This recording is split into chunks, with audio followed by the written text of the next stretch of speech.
Boletim informativo. Oferecimento. CIMEP. Saúde se faz com dignidade.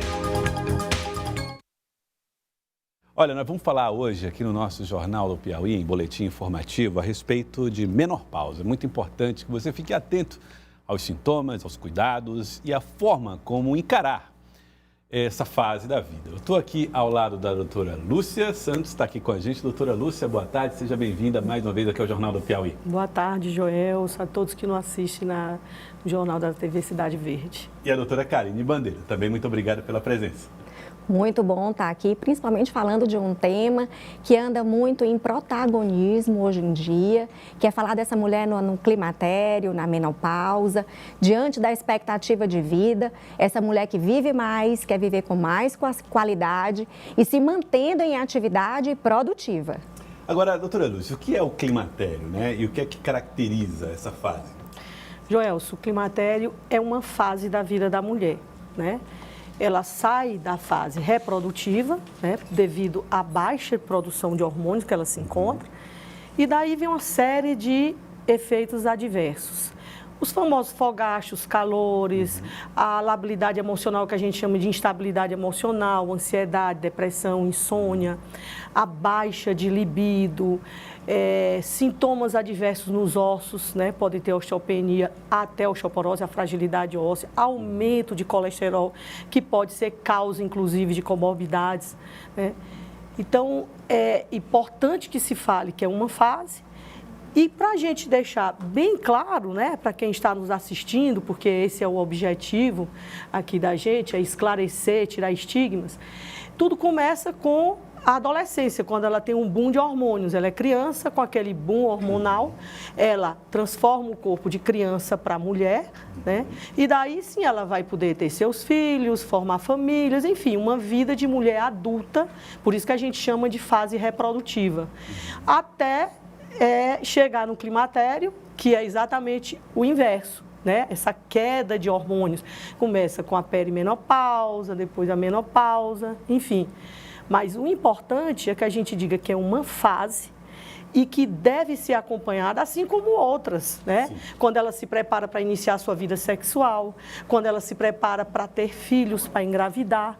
Então, é uma fase e que precisa de acompanhamento especializado, Joelso. Agora, doutora Karine, com que média, com que idade, mais ou menos, a mulher entra no climatério? De uma forma mundial, a mulher entra... Nós estamos falando de uma fase e de um marco fisiológico da mulher. Então, na hora que a gente fala em climatério, e a doutora Lúcia mencionou muito bem essa fase de transição entre o período reprodutivo e o não reprodutivo, em que chega na menopausa, que é um marco em que todas as mulheres, impreterivelmente, as mulheres longevas vão atingir. E aí viver no pós-menopausa com todos esses sintomas e outros que já foram citados é o que vai limitar a qualidade de vida dessa mulher. De uma forma geral, a menopausa, que é o marco global entre 51 e 52 anos, e a mulher brasileira acompanha essa idade. Mas eu acho que mais do que falar em uma idade cronológica para essa fase e para esse marco, é a gente pensar, é a gente suspeitar naqueles primeiros sinais, sintomas, indícios de que a mulher está chegando nessa fase e nesse marco. Às vezes é até um tabu se falar em menopausa, se falar em climatério, porque a mulher liga essa fase ao fato dela ser chamada de velha, ao fato dela ser colocada fora do mercado de trabalho, não ser mais um símbolo sexual, um símbolo de beleza, de produtividade econômica, inclusive, né? Então, é como se ela estivesse sendo colocada fora dos ambientes econômicos, sociais, políticos. Então, às vezes, é um tabu lidar com isso. Muitas, inclusive, dizem, eu não estou na menopausa, não estou no climatério, então não preciso nem ouvir essa entrevista, por exemplo. Mas muito pelo contrário. As mulheres, muito antes disso, com 35, 40 anos, já começam a apresentar indícios e já podem, por exemplo, se preparar para o climatério, para a menopausa. A senhora fala sobre isso, a senhora também fala sobre questões acompanhamentos psicológicos também se fazem necessários? Sim, de acordo com a Organização Mundial de Saúde, a saúde é um completo estado de bem-estar físico, social, emocional, mental. Então, essa mulher, ela tem que ser acompanhada não somente por um médico que está acostumado a tratar de doenças comuns no gênero feminino, mas sim por um médico que seja especialista, esteja sensibilizado, seja experiente em tratar essa nova mulher. Hoje, a gente desconstrói muito o que era considerado como figura feminina. A gente está construindo o que é a nova mulher. Então, esse médico, esse especialista, também tem que estar preparado para tratar. E mesmo o ginecologista, muitas vezes, um ginecologista geral não está habilitado para isso. Tem que ser um ginecologista que tenha experiência, que tenha sensibilidade com essa nova mulher, que esteja habilitado a mexer, manipular com tratamentos hormonais, não hormonais, com cada perfil de paciente, a depender do que ela objetiva, das doenças que ela tem e, portanto, dessas comorbidades como as doenças mentais. É possível lidar com os sintomas? Como eles são tratados? Ah, sim, pode-se tanto aliviar ou mesmo a gente pode até adiar, retardar essas fases. Então, imagine que, por exemplo, algumas coisas com relação ao estilo de vida da mulher, aquela mulher que, por exemplo, fuma e mesmo um cigarro eletrônico, ou a desnutrição, e não somente a desnutrição sociofinanceira, mas a desnutrição que algumas mulheres hoje vivem com dietas hipocalóricas extremamente restritivas, conseguem acelerar esse processo de climatério ou tornar os sintomas do climatério da menopausa mais intenso. E em contrapartida, mulheres que se mantêm com um peso adequado, um índice de massa corpórea adequado e mais do que isso, um exame de bioimpedância, por exemplo, mostrando que tem menos massa gorda e mais massa magra e mulheres que se mantêm em atividade física, podem, por exemplo, retardar o climatério e a menopausa ou tornar os sintomas dessas fases mais toleráveis. Hormônios. É seguro utilizar nessa fase? Por quanto tempo podem ser usados? Então, os tratamentos para menopausa, para o climatério, vão desde mudança do estilo de vida, que eu já mencionei, mas também tem os tratamentos hormonais, os tratamentos não hormonais e a grande vedete, vanguarda, que são as tecnologias, o laser, a radiofrequência, para aquelas mulheres que não podem usar hormônio, que não querem usar hormônio ou mesmo que querem usar hormônio, querem ter um plus nos benefícios. Sim, os hormônios hoje são seguros e muito do que se vem com o tabu, doutora, muitas me perguntam, doutora, eu vou usar hormônio, será que eu vou ter câncer de mama? Doutora, eu vou usar hormônio, será que eu vou engordar? Não, a gente tem que entender que fatores de risco, como o próprio fato de ser mulher e o envelhecimento já são importantes para o câncer de mama.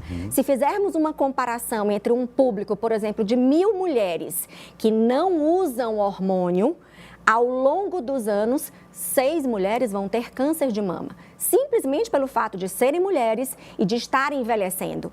E no outro grupo de 1.000 mulheres usando hormônio, 8 terão câncer de mama. Portanto, 2 casos a mais no grupo que usa hormônio, mostrando a preponderância, a importância do gênero XX e do envelhecimento nesse processo. E mais ainda, uma coisa que quase não se fala, obesidade. Esse sim é um fator de risco independente, isolado, mais importante do que o uso do hormônio. E se a gente pensar que, muito embora as mulheres se preocupem tanto com câncer de mama, o que mais mata a mulher hoje são as doenças cardiovasculares. E durante o climatério e a menopausa tem muito de uma alteração do metabolismo, ganho de peso, circunferência abdominal, gordura visceral, que são fatores de risco para doenças cardiovasculares. E os tratamentos da menopausa, hormonais ou não, melhoram bastante peso e todos esses perfis nocivos para essa fase. Doutora Lúcia, e os parceiros? Como é que eles podem colaborar nessa fase? Parceiros, filhos, como é que a família pode ajudar nesse momento, nessa fase? Muito importante essa sua pergunta, Joyce. Pode ajudar e muito, né? Hoje, a mulher de 50 anos, a mulher de 50 anos de hoje não é a mesma de um tempo atrás. E o apoio da família é muito importante, porque muitas dessas mulheres, elas ainda estão no auge da sua vida profissional, né? E a mulher é uma cuidadora, a família acostumou a vê-la tomando conta da família sempre. Então, a compreensão nesse momento, devido aos sintomas que eu falei, que são reais, incomodam, a compreensão da família é de fundamental importância. O parceiro ou a parceira entender a baixa da libido, que é a diminuição do desejo sexual, isso é muito importante.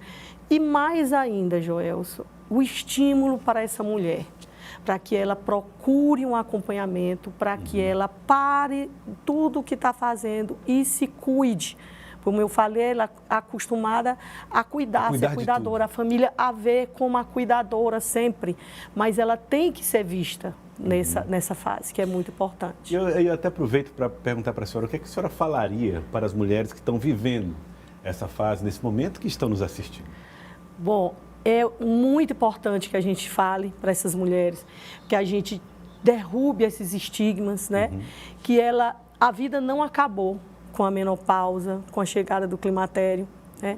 Elas não são simplesmente umas vovozinhas que vão ser deixadas num canto ali, né? Esperando a morte chegar, né? Não tem nada disso, pelo contrário.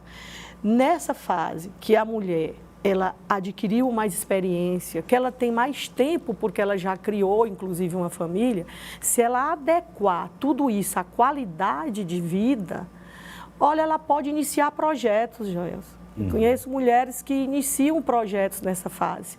É importante que a gente diga isso para as mulheres. E não só projetos pessoais, mas projetos profissionais, né? Então, a vida não acabou e ela pode começar justamente nessa fase. Uma coisa muito importante que a gente frise é que a vida sexual é sim para mulheres nessa idade. Porque esse estigma é muito forte. Eu tenho pacientes que, não, doutora, mas eu já sou avó. Olha, e daí? A vida sexual é uma necessidade fisiológica e ela é importante em qualquer fase da vida da mulher, inclusive nessa. A dela, do casal, né? Com os parceiros. Então, ela pode, inclusive, ser a fase mais especial e mais bonita da vida dela. É muito importante que vocês estejam aqui falando sobre isso e dando a você que está nos assistindo em casa uma noção exata.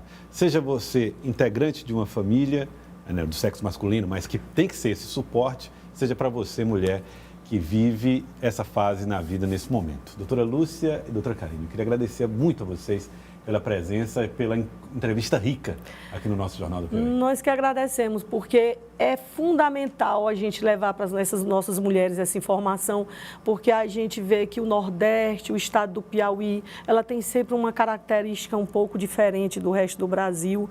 Então, é importante que a gente derrube esses estigmas, Joelson. Com certeza. Doutora Karine, muito obrigado também.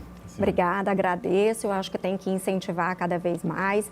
Já nasceu a população que vai viver 100 anos, considerando que a mulher entra na menopausa com 50 anos, ela pode viver até metade da vida dela nessa fase. Então, esse redescobrimento, essas novas construções do significado do que é mulher, a mulher vive mais, quer viver com qualidade de vida e produtiva em todos os seus aspectos. Muito obrigado a vocês, obrigado mesmo.